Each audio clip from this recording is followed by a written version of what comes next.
Ngayong araw wala tayong biyahe dahil magdadagdag tayo ng mulye. Ko marami ang nagtatanong sa inyo kung magkano ang magagastos. Kaya sa episode na to, papakita ko kung paano ko ginawa, magkano ang nagastos ko at saan ako bumili ng pyesa.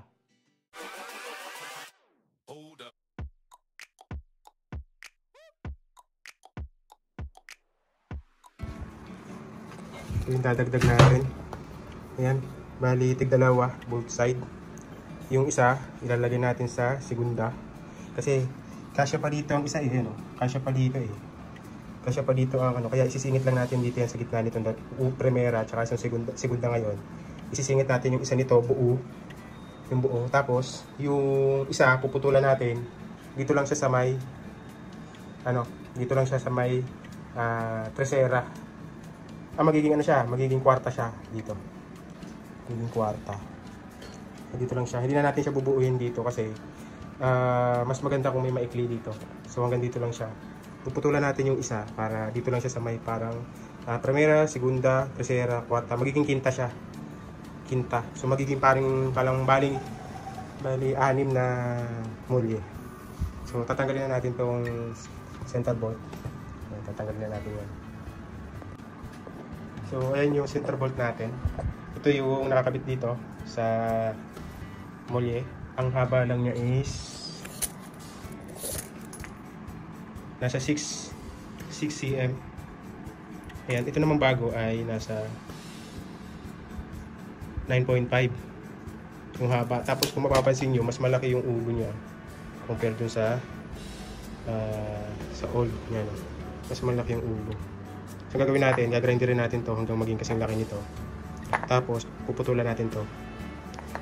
Puputulan natin yan para ang kailangan lang kasi natin dito. Yan, mga siguro kailangan lang natin mga 8.5. Kasi 6 eh. Tapos yung dadagdag natin 2 mulye eh. Tapos yan, kaya magiging 8.5 lang siguro matitira dito. Yan. Tapos ito yung stock. Yung stock ng L300 na Euro 4. Ang haba lang niya ay 16. Ayan. Nasa 15.5. 15.5. Tapos yung pinalit natin ay ayan, nasa 18. 18.5. Pero ang nakalagay sa kanya is 175. Ayan. Yung i-stock natin.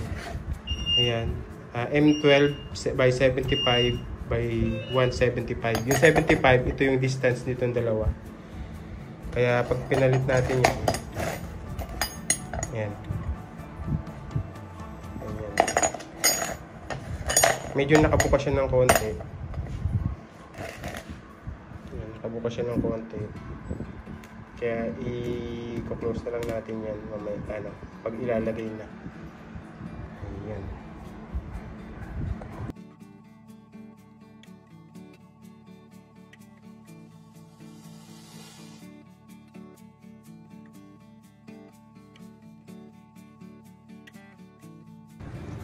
So, ayan guys, nailagay ko na yung dalawa, 4 to kanina. Nailagay ko na yung isa. Yung isa nito, nilagay ko sa segunda. So, primera, segunda, tercera, kwarta. Tapos yung isa, pinutulan ko. Ito, pinutulan ko siya. Pinahindag ko. Ginawa ko siyang quinta, tapos sixta. Ito yung kaputol niya. Ito yung kaputol. Pinutulan ko siya. Tapos ganito rin sa kabila. Ayan. So may allowance ako. Once na tumuwid siya, alam ba, medyo loaded na. Uunat itong pagka-bend niya. So hahaba yan. Dadating yan dito. Pupunta siya dito. Pero hindi siya babangga dito. So ganyan yung distance ko. So ito rin naman, pag umunat ito, atas pa naman ito pag ganun. Kaya hindi ito tatamaan. So yan. Hindi ko siya in-install ng dalawang mahaba na ganito. Halimbawa dito, dalawa. Kasi mas matibay ang isang mulye pag maikli siya. Mas mahirap siya i-bend. So ang mangyayari, tatlo yung mahaba, yung primera, segunda, tercera. Tapos tatlo din siyang maikli. Ito mas makapal tong sixta. Ito yung stock. So ang nangyari dyan, yung segunda, tsaka yung quinta, yun yung dinagdag natin. So magiging 6 na sila. 1, 2, 3, 4, 5, 6. Ayan. So, ayan guys, pati itong center bolt, nag-grinder ko na siya. Ayan. Nigrinder ko yung ulo para lumit siya, para pumasok siya dun sa may body ng differential. Tapos ito na yung pinakang size niya. Ayan, naputulan ko na siya. Kung mapapansin ninyo, pag ito nilagay, ayan, mas mahaba. Ayan, mas mahaba siya pag ito nakalagay. So, ang ginawa ko, pinutulan ko kasi pitan ko na siya. Tapos, ang magiging haba na lang niya ay ayan. Bali, naging 7.5. Hindi. Oo nga, 7.5 nga. Ayan, kasama yung ulo. Kasama yung ulo nito. Nung center bolt. Naging 7.5 siya. cm. So, dahil madilim na. Ayan, dahil madilim na. Hindi na tayo pwedeng tirahin yung kabila. So, ikakabit ko lang to. Kakabit ko lang yan. Tapos, bukas na uli yung isa. Ayan guys, na-install na. Medyo tumaas siya. Tapos, ito.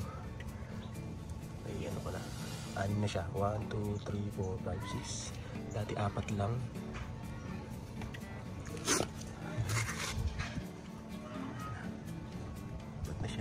Na-install ko siya kagabi.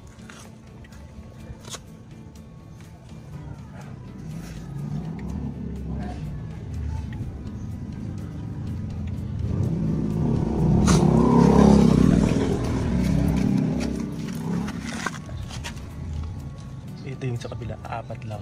Gagawin ko yan ngayon. Pero 4 lang. Tapos yung agwa niya dito, ayan o. Tumataas siya.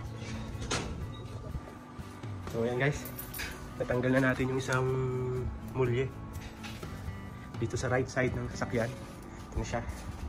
Ayan. So kakabitan natin itong dalawang last na mulye, same way kagaya ng ginawa natin dun sa kabila. Yung isa gagawin natin segunda, yung isa naman yan, gagawin natin siyang quinta.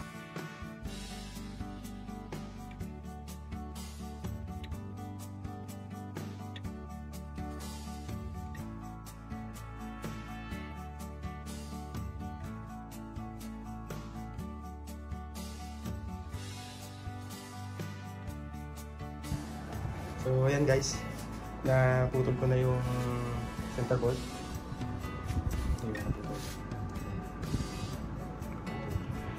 Naputol ko na siya, tapos nakaready na. Ayan. Maganda kasi pag maikli yung isa, unlike ng isa pang buo, ang nilagay ko dito sa isa tatlong mahaba na to. Pag dinagdag ko pa sa kanya yung isang mahaba pa, hindi siya ganun katibay. Pag mas maikli kasi ang isang mulye, mas matigas yung friction niya para hindi siya mabilis matuwid. Yan kasi yan, yung lip spring kasi natin, bumabase yan dun sa curve natin. Kaya kung mapapansin niyo, yung sasakyan ko is 4 months old pa lang yan, 2000 pa lang yung natatakbo. Nagdagdag na agad ako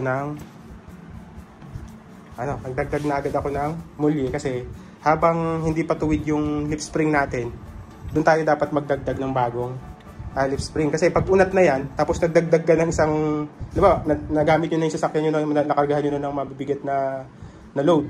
So itong curve na yan, magiging tuwid na yan.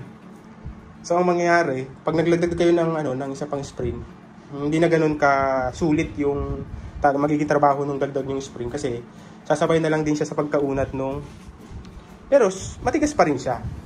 Matigas pa rin siya kasi siyempre kumapal siya eh. Kumbaga pero unlike ng pag curve pa yung stock spring tapos nagdagdag kayo agad, mas maganda siya. Okay? Dito guys sa part ng video na to, dito ko nasasabihin kung magkano yung nagastos ko at saan ko nabili yung mga pyesa. Yung 4 na mulye, 4 na U-bolt at saka 2 center bolt ay nabili ko sa Shopee.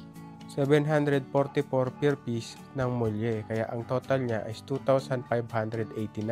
Yung U-bolt naman 259 ang isa times 4 at yung center bolt 2, 85 ang isa, kaya 986 yung total. 2,589 plus 986 equals 3,575 ang total ng nagastos ko sa materyales. Syempre hindi pa kasama dito yung mga presyo ng mga tools na ginamit ko. Kaya kung magdi-DIY kayo, mabilis lang naman bumili ng mga tools at mura lang din lang sa Shopee. Kung interesado kayong bumili, ilalagay ko sa comment section yung mga link ng mga piyesang nabili ko. Marahil may mga magtatanong sa inyo bakit hindi na lang ako nag-Load Plus. Alam nyo kung bakit? Sa Load Plus kasi, mas malakas yung stress na nadadagdag sa kalahating side ng molye. Kaya pag nagkarga ka ng sobrang bigat, imagine yung kalahati lang ng 4 na molye ang napupersa. Kaya dun sa part na yon mabilis na puputol ang mga molye. Hindi ako against sa mga gusto at gumagamit ng Load Plus. Ito ay base lang sa aking research at experience kung bakit mas gusto ko magdagdag ng lip spring kaysa mag-install ng Load Plus. Isa pa, pag Load Plus ang in-install mo, masyadong tataas yung puwitang parte ng sasakyan, kaya yun ang ayoko. Isa pa, napakamahal ng Load Plus. Kaya kung nakarating ka sa parte ng video na ito, sana'y may naitulong at may na-share ako sa iyong idea. Paalaala lang, kung magdi-DIY kayo, laging i-double check at i-secured ang mga kalsong ilalagay nyo sa ilalim ng sasakyan. Delikado kasi yan, baka bumagsak habang nasa ilalim kayo. Mahalaga din na may background kayo sa mga ganitong gawain para hindi na rin kayo malito at mahirapan. Kung wala naman, mag-collab rin kayo ng marunong na tropa. Tandaan, daig ng maingat ang nagagaling-galingan. Ano raw? Kaya kung nagustuhan mo ang video na to, huwag kalimutang mag-follow, mag-like at mag-share.